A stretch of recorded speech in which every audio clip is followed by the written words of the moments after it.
नमस्कार, मैं हूं ज़ायरा। शुरुआत करेंगे राजस्थान स्पेशल की। राजस्थान के बीकानेर में शिक्षा मंत्री ने राजकीय उच्च माध्यमिक विद्यालय सादुलगंज में 2 कक्षों और जल मंदिर का उद्घाटन किया और इस मौके पर उन्होंने कार्यक्रम को संबोधित करते हुए कहा कि राज्य सरकार द्वारा शिक्षा के क्षेत्र में ऐतिहासिक कार्य किए जा रहे हैं और स्कूलों में सभी आधारभूत सुविधाएं उपलब्ध करवाई जा रही हैं।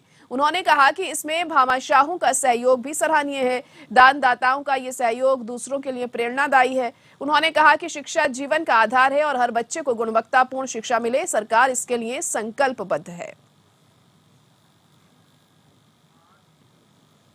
राष्ट्रीय अनुसूचित जाति आयोग सदस्य डॉक्टर अंजू बाला ने कहा कि अनुसूचित जाति वर्ग के किसी व्यक्ति के साथ अगर अन्याय हुआ तो उसे न्याय मिलना सुनिश्चित किया जाए। डॉक्टर अंजू बाला ने सरदार पटेल मेडिकल कॉलेज सभागार में संभाग स्तरीय बैठक में ये बात कही। उन्होंने कहा, अनुसूचित जाति वर्ग के लोगों के साथ अत्याचार होने की स्थिति में स्पष्ट संदेश जाए कि ऐसी किसी भी गतिविधि पर कड़ी कार्रवाई की जाएगी। पीड़ित लोगों को न्याय मिले और ऐसे प्रकरणों में तुरंत प्रभावी कार्रवाई हो ताकि ऐसी किसी भी घटना की पुनरावृत्ति न हो सके। डॉक्टर अंजू बाला ने कहा कि सभी विभाग आपसी समन्वय रखते हुए इस वर्ग के उत्थान के लिए काम करें। छोटी छोटी समस्याएं जिला स्तर पर ही सुलझ जाएं। आयोग पीड़ित को इंसाफ दिलाने के लिए प्रतिबद्ध है। अगर पीड़ित पक्ष की सुनवाई नहीं होगी तो संबंधित अधिकारी के विरुद्ध कड़ी कार्रवाई की जाएगी। बीकानेर में महिलाओं की सुरक्षा के लिए चलाए जा रहे सुरक्षा सखी कार्यक्रम की सराहना करते हुए उन्होंने कहा कि बेटा और बेटी के इसको समान समझते हुए बराबरी के अवसर देने की मानसिकता विकसित की जाए। डॉक्टर अंजू बाला ने संभाग के विभिन्न जिलों से आयोग स्तर पर प्रेषित प्रकरणों की समीक्षा करते हुए कहा कि अगर कमीशन की तरफ से किसी प्रकरण में नोटिस आता है तो अधिकारी इसे सर्वोच्च प्राथमिकता से लेते हुए गंभीरता से जवाब प्रस्तुत करे। इससे पहले राष्ट्रीय अनुसूचित जाति आयोग की सदस्य डॉक्टर अंजू बाला का सर्किट हाउस में अनुसूचित जाति के कल्याण हेतु कार्य कर रहे विभिन्न संगठनों, स्वयंसेवी संस्थाओं और समाज सेवियों ने मुलाकात कर अभिनंदन किया। आयोग सदस्य ने जनसुनवाई कर अनुसूचित जाति वर्ग के लोगों की समस्याएं सुनी। इस धरती पर हमारे आज रीजन की बैठक थी, 4 डिस्ट्रिक्ट थी। इसमें लगभग जो हमारे पास केंद्र में फाइलें आती हैं, हमारी कोशिश होती है कि उस फाइलों को अगर प्रतिक्रिया इनकी तरफ से नहीं आ रही है या फाइल पे जो हमारा पिटिशनर वो खुश नहीं हो पा रहा, सेटिस्फाइड नहीं हो पा रहा, तो हमारी कोशिश थी इसको यहीं आके देखने की क्या वो केस सॉल्व हो गए कि नहीं, क्या वो जो लेटर हमारे पास आ गया है कि सॉल्व हो गए हैं तो हो सकता है वो जाके दरअसल पर हुए कि नहीं, लेकिन सेटिस्फाइड है। 1-2 केस ऐसे हैं जो इन्वेस्टिगेशन में चलेंगे, बाकी ऑलमोस्ट केस में खत्म हो गया। जिनको मुआवजा मिलना था वो भी मिल चुका है। वहीं मुख्यमंत्री अशोक गहलोत के बूंदी दौरे से पहले हिंडोली नैनवा क्षेत्र की जनता के लिए 10 करोड़ रुपए की 18.20 किलोमीटर की 7 सड़कों की प्रशासनिकता एवं वित्तीय मंजूरी मिल गई है। युवा मामले, खेल और सूचना एवं जनसंपर्क राज्य मंत्री अशोक चांदना का हिंडोली नैनवा क्षेत्र की जनता को सौगातें देने का दौर जारी है। गांव की सामाजिक और आर्थिक उन्नति की कल्पना बिना अच्छी सड़कों को करना संभव नहीं है। ग्रामीण क्षेत्रों को विकास की मुख्य धारा से जोड़ने के लिए राज्य मंत्री चांदना के प्रयासों की हिंडोली नैनवा क्षेत्र में 10 करोड़ रुपए से मिसिंग लिंक सड़कों का निर्माण कराया जाएगा। इसके तहत एक गांव को दूसरे गांव से जोड़ने के लिए सड़कें बनेंगी। गांवों का सड़कों से जुड़ाव होने से ग्रामीणों को आने जाने में बेहतर सड़कें मिलेंगी। साइट के दौरे पर मैं आया हूं और संतुष्टि है कि जो एक्सपेक्टेशन थी उससे ज्यादा काम हो गया है साइट पर। ये दौरा ऐतिहासिक होने वाला है और मुझे लगता है कि राजस्थान के चंद कार्यक्रमों में से ये कार्यक्रम होगा। हिंडोली के लोग, हिंडोली की जनता, हिंडोली के आमजन, नैनवा के लोग, नैनवा के आमजन बड़े उत्साहित हैं इस कार्यक्रम को लेकर और उस दिन वो उत्साह को देखने को मिलेगा। वहीं राजकीय डूंगर कॉलेज बीकानेर में एनएसयूआई ने भगत सिंह हॉस्टल शुरू करने के लिए ज्ञापन दिया है। एनएसयूआई जिला अध्यक्ष सुंदर बैरड़ ने कहा कि दूर दराज से ग्रामीण क्षेत्रों से आने वाले विद्यार्थियों को यहां रूम लेकर रहना पड़ता है, जिसका किराया ज्यादा होता है। कई छात्र किराया नहीं दे पाते, जिससे उनकी पढ़ाई छूट जाती है। एनएसयूआई ने कहा कि हॉस्टल का भवन बना हुआ है, लेकिन कॉलेज प्रशासन इसे शुरू नहीं करना चाहता। अगर समय रहते उनकी मांग नहीं मानी गई तो अनिश्चितकालीन धरना किया जाएगा। इस मौके पर पूर्व छात्र संघ अध्यक्ष अशोक बुढ़िया ने बताया कि यह हॉस्टल पिछले कई सालों से बंद पड़ा है, जिसके कारण विद्यार्थियों को कई समस्याओं का सामना करना पड़ रहा है। इस समस्या का समाधान करने के लिए उन्होंने कॉलेज को 2 दिन का समय दिया है। इस मौके पर कई छात्र मौजूद रहे।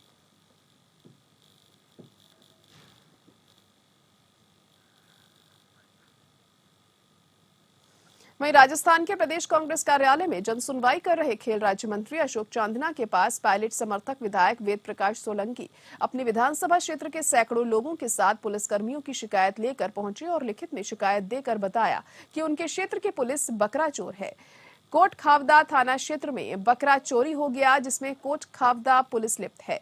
विधायक सोलंकी ने कहा कि वे पूर्व में भी विधानसभा में पुलिस की बजरी माफिया में लिप्त का मुद्दा उठा चुके हैं। वे कमिश्नर को भी शिकायत कर चुके हैं, लेकिन उसके बाद भी कोई कार्रवाई नहीं की गई।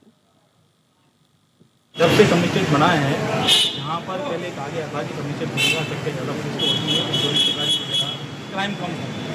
लेकिन मेरा व्यक्तिगत मानना ये है कि जब से कमिश्नरेट बना है, जब से चोरी चकारी का खिलाफ ज़्यादा बढ़ा है विशेषकर 400 के अंदर, तो ग्रामीण जो थाने हैं उनमें मैं तो मांग करूँगा, मुख्यमंत्री से बात करेंगे, मुख्यमंत्री से मिलूंगा कि जो ग्रामीण थाने हैं ज़्यादा वहाँ पे रूरल के अंदर पड़ते हैं, थानों को वापस के कमिश्नरेट से बाहर निकालें, जिससे कम से कम ऐसे उनके ऊपर बात कर सकें। और अब खबर अलवर से है, जहां मिलकपुर की घटना को लेकर रामगढ़ कस्बा बंद रहा। आरोपियों की गिरफ्तारी की मांग को लेकर लोगों ने जमकर नारेबाजी की। दरअसल यहां के रामगढ़ इलाके में पिछले दिनों मिलकपुर गुरुद्वारे के पूर्व ग्रंथी गुरुबख्श सिंह के कुछ असामाजिक तत्वों ने केश काट दिए थे, जिसमें सिख समुदाय में भारी आक्रोश है। उन्होंने अपराधियों की जल्द गिरफ्तारी न होने पर उग्र आंदोलन की चेतावनी दी है। घटना को लेकर सोमवार को रामगढ़ कस्बा पूरी तरह से बंद रहा और इस मौके पर ओबीसी प्रकोष्ठ भाजपा के जिला अध्यक्ष सुदेश खामरा, रामगढ़ के भाजपा नेता सुखवंत सिंह, पूर्व सरपंच एडवोकेट देवेंद्र दत्ता सहित कई लोग मौजूद रहे। बंद हुआ है, पूर्ण रूप से बंद है आज की तारीख में। और ये सरकार जिस तरह घटनाएं करवा रही है, जिस तरह यहाँ के लोग विशेष समुदाय के लोग कर रहे हैं घटना, तो ये विषय बहुत बड़ा गंभीर है। इस देश में आज हमने रामगढ़ बंद करवाया है, कल जिला भी हो सकता है, निर्णय लेंगे शाम को 5 बजे। और आने वाले टाइम पे हमारा एक चीज़ बहुत आंदोलन होगा, हमारा राजस्थान लेवल पे भी होगा। इस मैं निवेदन कर रहा हूँ प्रशासन से भी और इनसे सरकार से भी कि इस पर जल्दी कार्रवाई करें, गिरफ्तार जो मुलजिम हैं उनको गिरफ्तारी करें और उनके कड़ी से कड़ी सजा दी जाए। और अब खबर कोटा से है, जहां विबंधित गृह अपना घर में 3 लोगों की मौत हो गई और 6 लोगों की हालत नाजुक बनी हुई है। देर रात खाना खाने के बाद उनकी तबीयत बिगड़ गई और इसके बाद किचन से खाने के सैंपल लेने के बाद उसे सील कर दिया गया है। बताया जा रहा है कि यहां देर रात अचानक करीब 1 दर्जन लोगों की तबीयत बिगड़ गई। सुबह होते होते इनकी हालत गंभीर हो गई, जिसके चलते उन्हें एमबीएस अस्पताल में भर्ती कराया गया। हालत गंभीर होने पर न्यू मेडिकल कॉलेज में शिफ्ट किया गया है। भर्ती कराए गए लोगों में 3 लोगों की मौत हो गई है, जबकि 6 लोगों की हालत गंभीर बताई जा रही है। 3 लोगों का इलाज सामान्य रूप से चल रहा है। घटना की जानकारी मिलते ही जिला कलेक्टर ओम प्रकाश बुनकर, CMHO doctor Bhupendra Singh Tanwar, medical college के प्रिंसिपल डॉक्टर विजय सरदाना और पुलिस के आला अधिकारी मौके पर पहुंच गए और पूरी स्थिति पर नजर बनाए हुए हैं। तीनों मृतकों की उम्र 40 से 55 साल के बीच है। मृतकों में मुन्नी देवी, दिलीप और सुदेवी शामिल हैं। अपने घर का प्रतिनिधि मनोज जैन आदिनाथ ने बताया, रात करीब 11 बजे कुछ लोगों की तबीयत बिगड़ती चली गई। अपना घर आश्रम में जहां खाना बना है उस जगह को सील कर दिया गया और खाने के सैंपल लिए गए हैं। बताया जा रहा है कि यहां रात में 200 से ज्यादा लोगों ने खाना खाया था। अपना घर में कुल 265 लोग रहते हैं जो मानसिक रूप से कमजोर हैं और उनकी देखरेख यहां पर की जाती है। जांच करा दी गई है और मेडिकल टीम अभी वही छोड़ी गई है। खाने के पानी के सैंपल लेने के लिए मेडिकल टीम पहुंच गई है और पानी के सैंपल ले लिए हैं।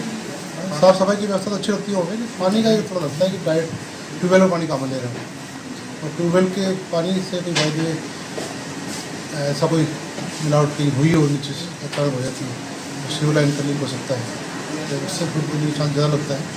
ये करीब 15 पेशेंट तो भर्ती है, इसमें वैसे तो ठीक है, स्टेबल है सभी अच्छी पोजिशन में। एक महिला जिसकी एज ज़्यादा है और थोड़ी सी बीपी लो उसका आ रहा है। वहीं अलवर पुलिस ने बीते दिनों भिवाड़ी के बैंक में हुई डकैती का खुलासा कर दिया है। पुलिस ने 3 मुख्य आरोपी सहित घटना में शामिल एक महिला को गिरफ्तार कर अंतर्राज्यीय गिरोह का पर्दाफाश किया। एसपी शांतनु सिंह ने बताया कि भिवाड़ी रीको चौक के पास बदमाशों ने दिन दहाड़े बैंक कर्मचारियों और ग्राहकों को बंधक बनाकर 1 करोड़ की लूट को अंजाम दिया था। वहीं वो 25 लाख का गोल्ड भी लूट कर ले गए थे। फरार करीब 6 बदमाश बाइक से हरियाणा की तरफ भागे थे। पुलिस ने सीसीटीवी फुटेज के आधार पर बदमाशों की पहचान करते हुए हरियाणा, यूपी और दिल्ली में दबिश दी। वारदात में शामिल लूट के 3 मुख्य आरोपी सहित एक सहयोगी महिला को गिरफ्तार किया गया। पुलिस नेपाल बॉर्डर पहुंचकर आरोपी जमील अख्तर, सुभानी और मुकेश को गिरफ्तार कर लिया। वहीं यूपी के सीतापुर से सत्यम शुक्ला को गिरफ्तार किया गया है। वहीं एक और आरोपी उमारानी को दिल्ली से गिरफ्त में लिया गया है। बदमाशों के कब्जे से 5 पिस्टल, 2 खाली मैगजीन और 40 जिंदा कारतूस बरामद किए गए। करीबन 4 दिन पहले के आसपास बिल्कुल पॉजिटिव क्लूज मिल गए थे। मतलब करीबन 16-17 दिन रात को 2-3 घंटे सोते थे। हजारों सीसीटीवी फुटेज चेक किए, 50 लाख के आसपास तकनीकी साक्ष्य संकलन करके उसको इसमें से चीजें निकाली। इन चारों में जो सबसे मुख्य है वो जमील अख्तर सुभानी और जो सत्यम शुक्ला है, ये दोनों शाहजहांपुर की वारदात में भी शामिल थे। तो ये ऐसी बैंक को लूटते हैं जहाँ पर आर्म्ड गार्ड या जहाँ पर पुलिस नहीं है। इनका सबसे पहला प्राइमरी मुख्य एम होता है कि पैसा या ज्वेलरी जो भी होता है उसको ये तुरंत घटनास्थल से और अभियुक्ता से दूर। वहीं बीकानेर में नकली नोटों के खिलाफ की गई कार्रवाई पर कोटगेट थाने में आईजी ओम प्रकाश ने प्रेस वार्ता कर इसकी संपूर्ण जानकारी दी। आईजी ने बताया है कि ये गिरोह पूरे देश भर में सक्रिय है और हवाला के जरिए बड़ी मात्रा में नकली नोट इधर से उधर करता है। पुलिस ने 23 जुलाई की रात कार्रवाई में नकली नोट के गिरोह से करीब 3.25 करोड़ जाली भारतीय मुद्रा बरामद की।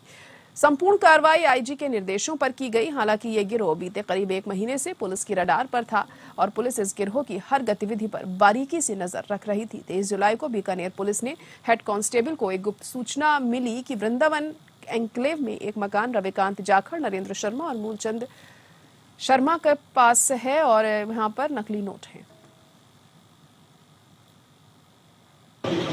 ये 2000 और 500 के नकली नोट छापकर हवाला के मार्फत दिल्ली, कलकत्ता, मणिपुर और अन्य स्टेट्स में चलाते थे। और ये जो भी कार्रवाई करते थे, पहली बार कोई इनका क्लाइंट होता था उससे कार्रवाई करते थे और इनसे धोखाधड़ी करते थे। 50% जो इनको पैसे देता था क्लाइंट, उसमें पैसा बढ़ता था और फिर 50% में आपस में जो नकली नोट छापने वाला जो कोऑर्डिनेट करता था वो उनको। वहीं चुरू के रतनगढ़ में ट्रेन के सामने आकर एक 25 वर्षीय युवती ने खुदकुशी कर ली। घटना की सूचना पर रतनगढ़ पुलिस मौके पर पहुंची और इसकी जानकारी ली।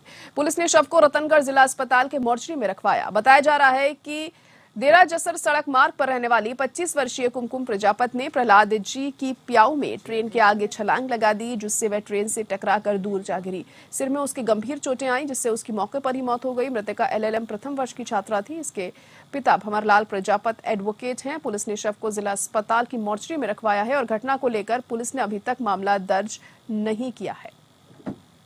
करीब आधा घंटा पहले थाने पे सूचना मिली थी कि चूरू से बीकानेर जाने वाली ट्रेन के नीचे एक लड़की आ गई है।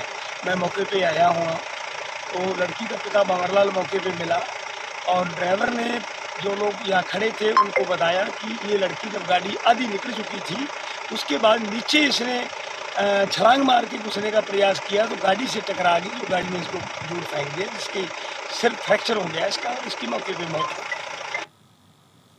फिलहाल एक ब्रेक के लिए रुकेंगे, यहाँ पर जल्द लौटते हैं।